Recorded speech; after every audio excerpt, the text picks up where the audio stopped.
김건희 씨가 1심에서 징역 1년 8개월을 선고받았습니다. 도이치 주가 조작, 명태균 여론조사 수수 혐의는 무죄가 나왔지만 통일교 금품 수수 혐의는 대부분 인정됐는데요. 윤 전 대통령 부부는 동반 실형을 선고받은 헌정사상 첫 사례로 남게 됐습니다. 이동훈 기자입니다. 김건희 씨의 1심 선고 결과는 특검의 구형량인 징역 15년에 크게 미치지 못했습니다. 피고인은 자리에서 일어서 주시기 바랍니다. 주문. 피고인을 징역 1년 8월에 처한다. 추징금도 특검이 요청한 9억의 1% 수준인 1,281만 5천 원에 그쳤습니다. 재판부는 도이치 주가 조작 가담이나 명태균 씨 여론조사 무상수수 혐의는 모두 무죄로 판단했습니다. 통일교 측으로부터 받은 1,200만 원 상당의 샤넬 가방 한 점, 6천만 원 상당의 그라프 다이아몬드 목걸이는 받은 것으로 인정됐고 함께 전달된 청탁도 인정돼 알선수재 혐의는 유죄가 선고됐습니다. 재판부는 김 씨가 영부인으로서 높은 수준의 청렴성이 요구됨에도 지위를 영리추구수단으로 악용했다며 강하게 질타했습니다. 그러면서 검소하나 누추하지 않고 화려하나 사치스럽지 않다는 뜻의 삼국 사기에 나오는 고사성어를 인용하기도 했습니다. 고가의 사치품을 뿌리치지 못하고 수수한 다음 이를 가지고 자신을 치장하는 데 급급하였습니다. 거미불로 화이불치라는 말처럼 굳이 값비싼 재물을 두르지 않더라도 검소하게 품위를 유지할 수 있습니다. 김 씨 측은 환영의 뜻을 밝히며 유죄 판단이 나온 부분에 대해서는 항소 의지를 내비쳤습니다. 법과 양심에 따라 독립하여 재판을 해주신 재판부한테 깊은 감사의 말씀을 먼저 드립니다. 특검이 위법 수사에서 대해서 책임을 져야 될 시간이라고 생각을 합니다. 특검도 즉각 항소 의사를 밝혔습니다. 법리적, 상식적으로 납득하기 어려운 논리라며 유죄 부분에 대한 법원의 양형 판단도 사안에 비춰 매우 미흡하다고 반발했습니다.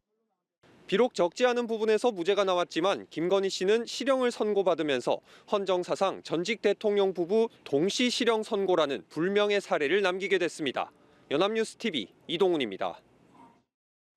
이번 선고 결과에 대해 김건희 특검팀은 즉각 반발하며 항소 의사를 밝혔습니다.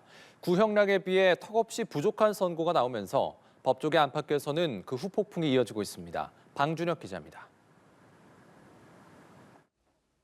오인성 재판장은 본격적인 선고에 앞서 여러 법원을 언급하며 형사재판의 기본 원칙을 강조했습니다.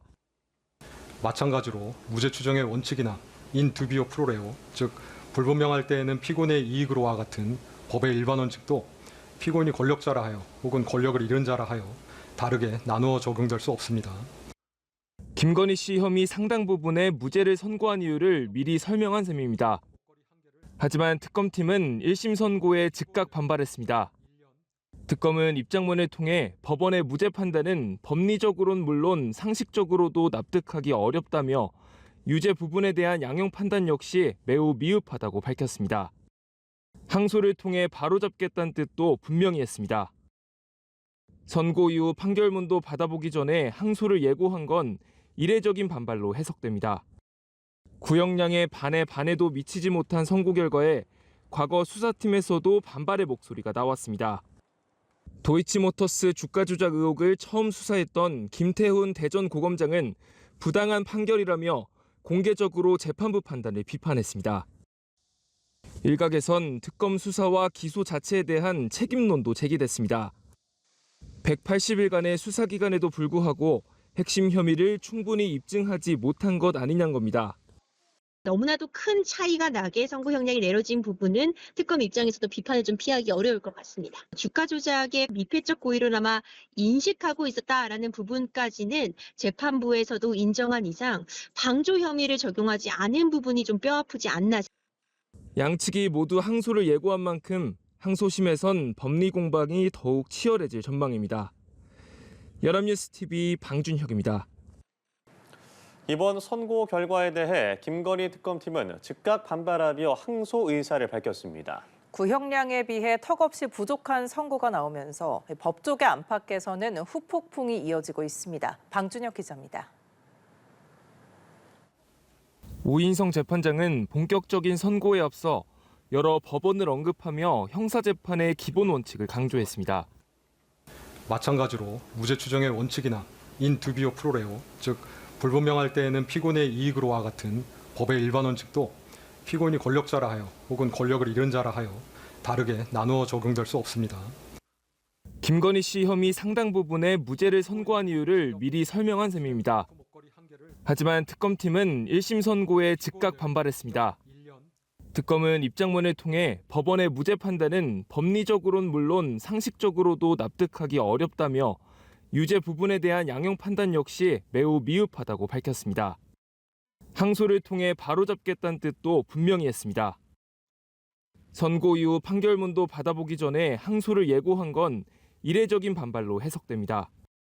구형량의 반의 반에도 미치지 못한 선고 결과에 과거 수사팀에서도 반발의 목소리가 나왔습니다.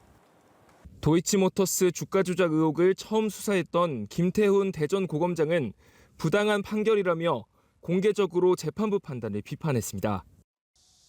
일각에선 특검 수사와 기소 자체에 대한 책임론도 제기됐습니다. 180일간의 수사기간에도 불구하고 핵심 혐의를 충분히 입증하지 못한 것 아니냐는 겁니다. 너무나도 큰 차이가 나게 선고 형량이 내려진 부분은 특검 입장에서도 비판을 좀 피하기 어려울 것 같습니다. 주가 조작의 미필적 고의로나마 인식하고 있었다라는 부분까지는 재판부에서도 인정한 이상 방조 혐의를 적용하지 않은 부분이 좀 뼈아프지 않나. 양측이 모두 항소를 예고한 만큼 항소심에선 법리 공방이 더욱 치열해질 전망입니다. 연합뉴스TV 방준혁입니다. 법원은 3개 혐의 가운데 통일교 청탁 의혹 일부만 유죄로 인정하고 나머지는 모두 무죄 판단을 내렸습니다. 논란이 됐던 도이치 주가 조작의 경우 김 씨가 시세 조종 정황은 알았지만 공모를 단정하긴 어렵다고 봤는데요. 그 배경을 이채연 기자가 짚어봤습니다. 도이치모터스 사건의 핵심은 주가 조작을 알고 계좌를 빌려줬느냐, 더 나아가 공동정범으로 볼 수 있느냐였습니다. 재판부는 김 씨가 주가 조작을 인지했을 여지는 있지만 공동정범으로 단정할 수 없다고 결론냈습니다. 시세 조종 세력이 김 씨를 한 팀으로 보지 않았단 겁니다. 시세 조종 세력이 피고인을 공동정범으로 여기며 함께 범행을 수행하려는 의사가 있었다고 보이지 않습니다. 그 근거로 시세 조종을 직접 알려줬단 진술이 없단 점, 시세 조종 일당이 일방적으로 주식을 거래한 점, 시세 조종 차익을 함께 정산하지 않은 점을 들었습니다. 무상 여론조사 수수 혐의의 경우 여론조사를 제공한 명태균 씨가 자발적으로 배포한 거란 김 씨 측 주장에 손을 들어줬습니다. 여론조사 대가로 김영선 의원의 공천을 약속했다고 단정하기 어렵고 윤 전 대통령 부부가 재산상 이익을 취득했다고 볼 수 없다는 게 법원 판단입니다. 김영선에 대한 공천을 확언하였다면 명태균이 2021년 4월 2일경부터 5월 9일경까지 피고인 부부, 한모 씨 등 여러 사람들에게 지속적으로 연락하면서 김영선을 공천해 줄 것을 부탁하지는 아니하였을 것입니다. 재판부가 유일하게 유죄를 인정한 건 건진법사 전성배 씨를 통해 통일교로부터 교단 지원 청탁과 함께 샤넬백과 그라프 목걸이를 받은 혐의입니다. 김 씨 측은 구체적인 청탁이 없었다고 주장했지만 재판부는 금품 전달 당시에는 청탁이 없었어도 이미 사전에 논의가 됐다고 봤습니다. 윤영호의 청탁을 대통령에게 전달하여 통일교를 덮도록 하는 행위였다고 보이는 점, 위 가방 등의 교부와 알선 사이에 대가 관계가 있다고 볼 수 있습니다.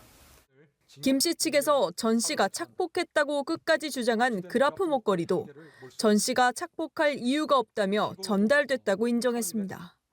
알선 수재 혐의가 일부 인정된 만큼 김 씨의 또 다른 금품 수수 의혹들에 대해서도 비슷한 판단이 이어질 가능성이 있습니다. 연합뉴스TV 이채연입니다. 재판부는 김건희 씨가 영부인 자리에 맞지 않게 사치품을 못 부리치고 치장에만 급부했다고 꾸짖었습니다. 아무것도 아닌 사람이라고 주장했던 김 씨는 재판부의 질타를 들으며 한숨을 내쉬었습니다. 백유빈 기자의 보도입니다. 지난해 8월 김건희 씨는 피의자 신분으로 처음 수사기관 포토라인에 섰습니다. 이른바 V0 의혹을 의식한 듯 아무것도 아닌 사람이라고 주장했습니다. 국민 여러분께 저같이 아무것도 아닌 사람이 이렇게 심려를 끼쳐서 진심으로 죄송합니다. 하지만 재판부는 김 씨가 영부인 자리를 이용해 영리를 추구했다며 부의제로 의혹을 일부 인정하고 단죄했습니다. 통일교로부터 청탁과 함께 금품을 받았다며 김 씨가 끝까지 받지 않았다고 주장한 그라프 목걸이도 받았다고 판단했습니다. 재판부는 김 씨가 우리 사회의 공정을 저해했다고 질타했습니다. 피고인은 자신의 지위를 영리 추구의 수단으로 오용하였습니다. 이러한 청탁과 결부되어 공여된 고가의 사치품을 뿌리치지 못하고 수수한 다음 이를 가지고 자신을 치장하는 데 급급하였습니다. 삼국사기 백제본기에 등장하는 거미불루 화이불치, 검소 하나 누추하지 않고 화려 하나 사치스럽지 않다는 뜻의 고사성어를 인용하며 영부인지위를 망각한 김 씨의 행위를 꾸짖었습니다. 표정 변화 없이 정면만 응시하던 김 씨는 재판부에 질타가 쏟아지자 크게 한숨을 내쉬기도 했습니다. 선고가 끝나자 재판부를 향해 고개 숙여 인사한 뒤 법정을 떠났습니다.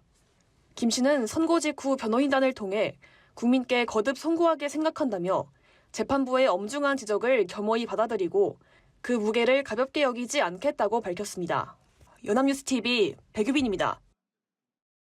어제 법원에선 통일교 청탁 의혹에 연루된 국민의힘 권성동 의원과 윤영호 전 세계본부장에 대한 1심 선고도 나왔습니다. 재판부는 통일교의 정치권 청탁 혐의를 모두 유죄로 인정하면서 권 의원에게 징역 2년을 또 윤 전 본부장에게는 징역 1년 2개월을 선고했습니다. 안채원 기자입니다. 법원은 국민의힘 권성동 의원이 윤영호 전 통일교 세계본부장으로부터 1억 원을 받았다는 의혹을 유죄로 인정했습니다.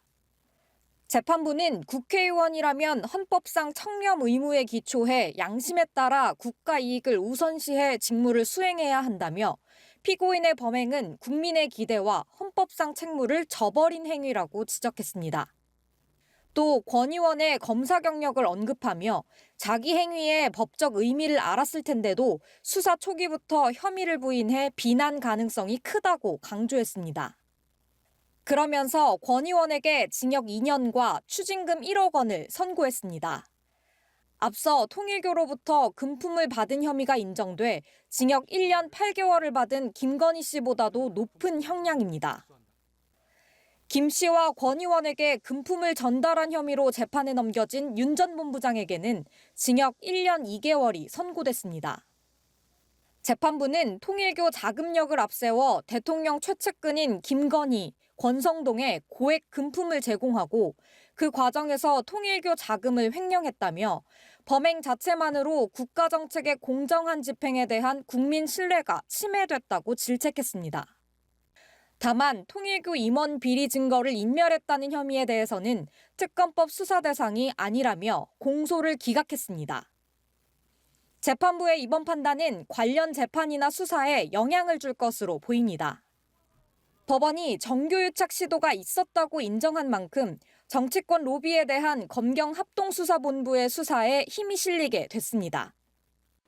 통일교 청탁 의혹의 정점으로 꼽힌 한학자 총재도 법원에서 재판을 받고 있는데 윤 전 본부장의 개인 일탈로 치부했던 한학자 총재의 주장이 흔들릴 수 있다는 관측이 나옵니다. 연합뉴스TV 안채원입니다.